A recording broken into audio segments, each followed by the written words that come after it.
Welcome to my YouTube channel advance biology Bhagalpur. आज जो हम डिस्कस करने जा रहे हैं वो जैव विकास के सिद्धांत का डार्विन थ्योरी है। ध्यान दीजिएगा, कहने का मतलब यह हुआ कि जैव विकास के सिद्धांत के संदर्भ में इससे पहले मैंने लेमार्क के थ्योरी को अच्छे तरीके से समझाया एग्जाम्पल के साथ। ठीक उसी सिद्धांत का जो अगला रूप है वो है हमारा डार्विनवाद। डार्विनवाद का अर्थ हुआ कि डार्विन के द्वारा जो सिद्धांत दिया गया उस सिद्धांत को हम लोग डार्विनवाद के नाम से जानते हैं। ध्यान दीजिएगा, कौन सा सिद्धांत दिया गया था? तो प्राकृतिक चयन का सिद्धांत। ध्यान दीजिएगा, यहाँ पर बार बार बता रहे हैं कि डार्विन के द्वारा दिए गए सिद्धांत का नाम क्या था? वो था प्राकृतिक चयन का सिद्धांत। कभी कभी परीक्षा में डार्विनवाद के बारे में आप लिखें, डार्विन के सिद्धांत के बारे में लिखें, या प्राकृतिक चयन के सिद्धांत क्या है, प्राकृतिक चयन के द्वारा जैव विकास का सिद्धांत क्या है, इस तरह से कुछ भी आपको अगर क्वेश्चन आ जाए उसका आंसर ऐसे ही हम लोगों को लिखना है।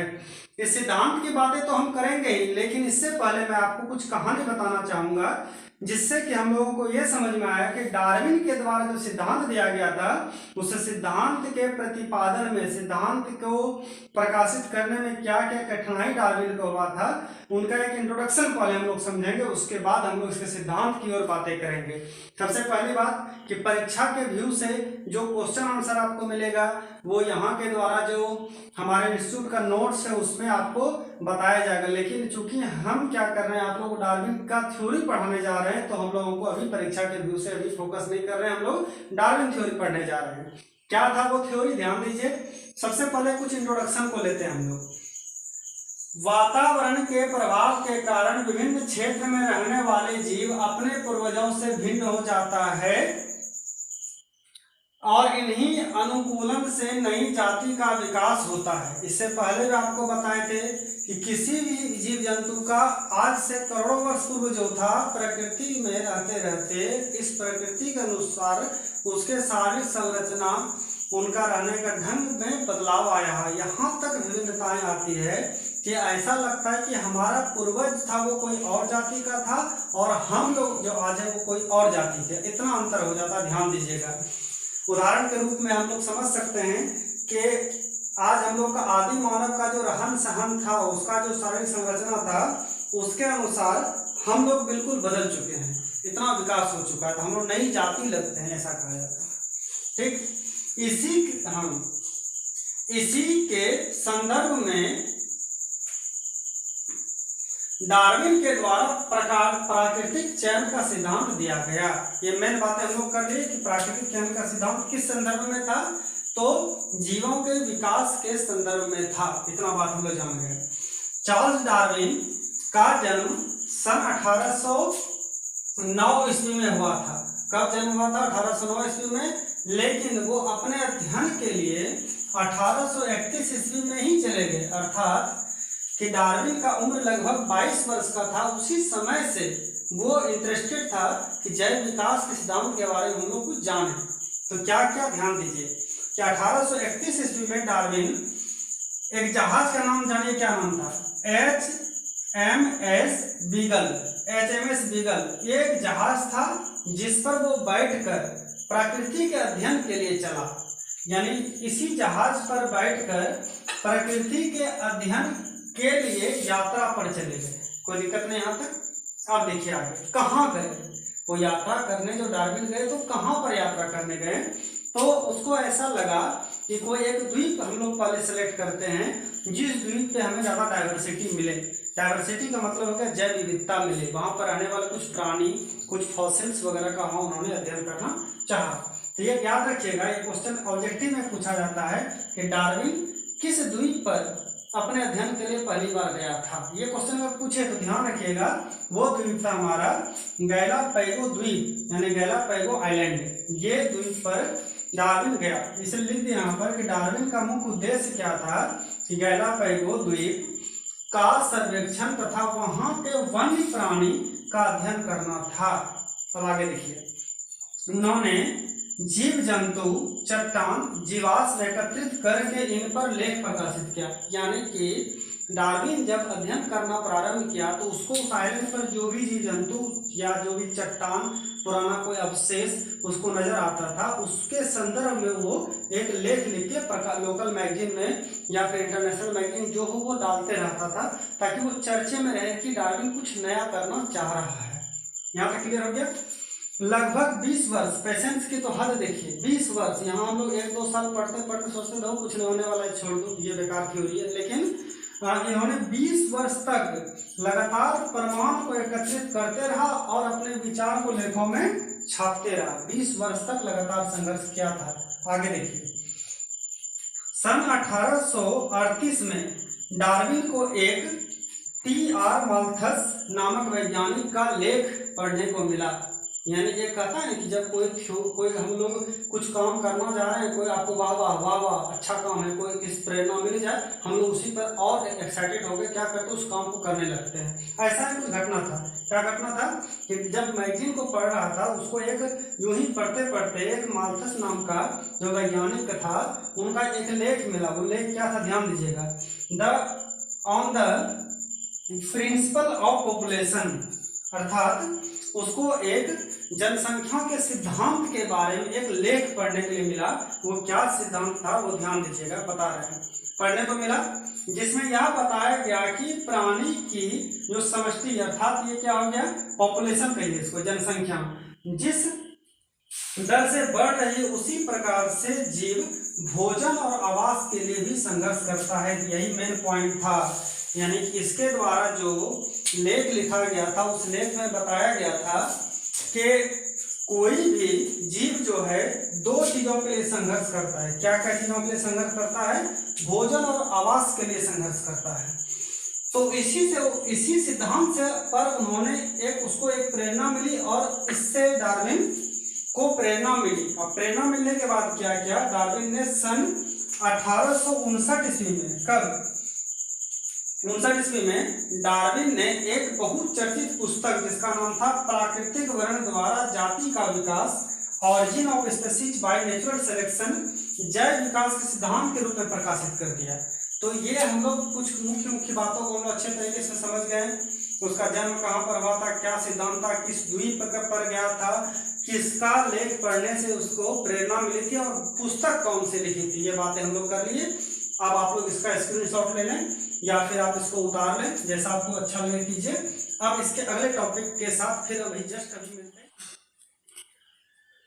डियर स्टूडेंट्स, अब हम जो डिस्कस करने जा रहे हैं, डार्विन के सिद्धांत को प्रतिपादित करते समय, सिद्धांत को देते समय क्या क्या व्यवधान उत्पन्न हुए थे, अर्थात किस तरह की समस्याएं आई थी डार्विन थ्योरी को लिखते समय। तो आइए कुछ रोचक कहानी है, 2 पॉइंट हम लोग समझते हैं। हालांकि ये परीक्षा के व्यू से उतने इंपॉर्टेंट नहीं है, लेकिन हम लोग चूंकि डार्विन थ्योरी पढ़ने जा रहे हैं तो नॉलेज में हमेशा हम लोग को रखना पड़ेगा कुछ बातों को। क्या बात का ध्यान दीजिए, उसे नोट में मैंने डाल दिया है कि डार्विन के खोज के दौरान ही एक अंग्रेज वैज्ञानिक जिसका नाम था एल्फ्रेड रसेल वेलेस, इस वैज्ञानिक ने जाति के उद्भवन, ऑरिजिन ऑफ स्पीशीज पर एक लेख डार्विन के पास भेजा, जिसमें वही विचार थे जो डार्विन ने सोच के रखा था। अब देखिए किस तरीके का ये कंफ्यूजन वाली बात है, बहुत ज्यादा डिस्टर्बेंस करने वाली बात है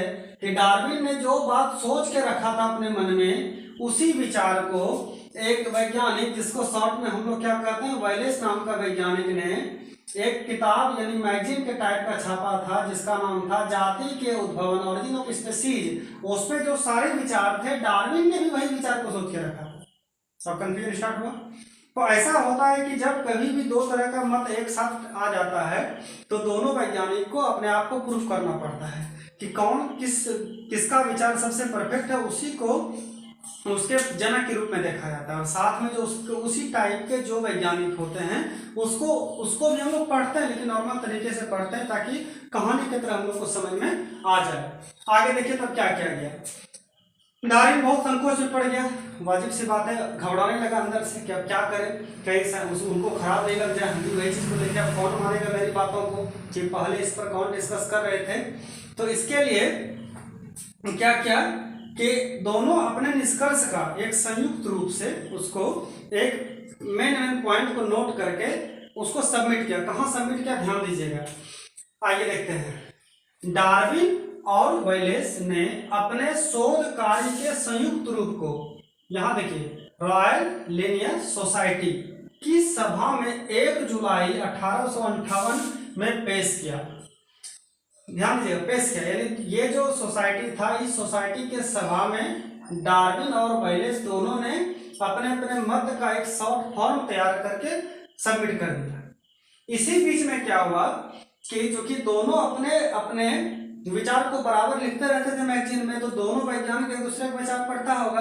तो वैलेस नामक वैज्ञानिक को ऐसा लगा कि नहीं, कहीं ना कहीं डार्विन को ही इसकी उपलब्धि मिलनी चाहिए। डार्विन बहुत पहले से इस पर काम कर रहा था, 20 साल का मेहनत डार्विन का बर्बाद न जाए, इसके लिए क्या किया कि वैलेस नामक वैज्ञानिक ने डार्विन के मतों को स्वीकार कर लिया। जब दो आदमी विवाद छिड़ जाए, हम खुद कहते हैं भाई वो महान है, हम नॉर्मल है, तो इसमें फिर कोई संशय की बात है ही नहीं। सोसाइटी को भी मानना पड़ गया इस बात को।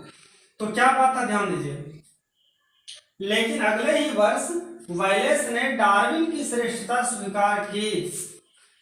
इसके बाद ही डार्विन ने origin of species by natural selection, प्राकृतिक वर्ण द्वारा जाति के उद्गमन को प्रकाशित किया।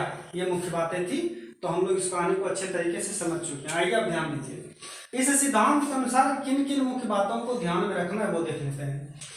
पहला पॉइंट कि प्राणी अपने को वातावरण के अनुकूल बनाकर ही जीवित रहते हैं और संतान उत्पन्न कर सकते हैं। ध्यान दीजिएगा, कोई भी प्राणी तभी जीवित रहेगा और अपने संतान को उत्पन्न करके जनसंख्या में वृद्धि कर सकता है जब वो वातावरण के साथ अनुकूल परिस्थिति बना के रखता है। पहली बात हो गया।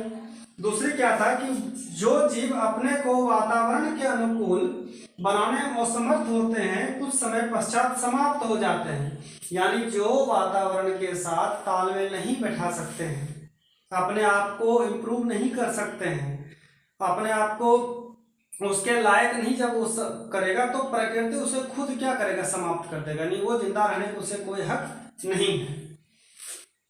इसी प्रकार जीवों की बढ़ती आबादी को रोकने के लिए एक प्रकार का प्राकृतिक वर्ण होता है। यानी कभी कभी क्या होता है कि जब किसी भी चीज़ों की जनसंख्या बहुत ज़्यादा बढ़ने लगता है, तो प्रकृति में कुछ उथल पुथल होता है, और जिसमें क्या होता है कि उस आबादी को नियंत्रित करने के लिए एक ऑफर मिलता है कि भाई लोग मतलब अभी जो इन्वायरमेंट है उसके अनुसार अपने आप को तालमेल बैठाओ। अगर नहीं बैठा पाओगे तो खुद नेचर में खत्म हो जाओगे। फॉर एग्जाम्पल अभी कोरोना महामारी देख लीजिए। ये किस टाइप की महामारी है कि प्रकृति में किस तरीके का उथल पुथल मच गया अचानक से, जब इस समय सभी अपने आप को बचाने के लिए स्ट्रगल कर रहे हैं। कुछ बीमारी से मर रहे हैं, कुछ भूखे मरेंगे, किसी का बिजनेस से कोई हाथ धोकर मरेंगे, कोई टेंशन में, कोई कर्ज में दब जाएंगे। किसी तरीके से व्यवधान उत्पन्न होगी। अगर कोई भी मनुष्य अभी इस वक्त में अपने आप को हर चीज के साथ अगर सामंजस्य बैठा लेता है, उसमें पैसे हो इलाज कराने के लिए, सही हॉस्पिटल मिल गया, सही डॉक्टर मिल गया, फाइनेंशियल प्रॉब्लम नहीं हुआ, तो वो अपने आप को अभी बचा लेगा। अदरवाइज क्या होगा, अब पैसा नहीं है, बीमारी पकड़ लिया, तो ऐसे वो मरना है उसको, तो कहीं ना कहीं जनसंख्या में कमी आएगी। अब इस कोरोना महामारी में जिस तरीके से मरने का जो रेशियो है, उसके हिसाब से कहीं ना कहीं जनसंख्या में कमी आ रही है। इस तरीके की प्राकृतिक उथल पुथल जब भी कभी होती है, वो चाहे भूकंप हो, कोई बीमारी हो, या किसी तरीके का प्राकृतिक आपदा आ जाए, उस कंडीशन में डार्विन का कहना है कि किसी भी जीव को इस प्रकृति के साथ अनुकूलन स्थापित करना होता है। अगर नहीं करता है तो वो मरेगा और जनसंख्या में कमी आएगा।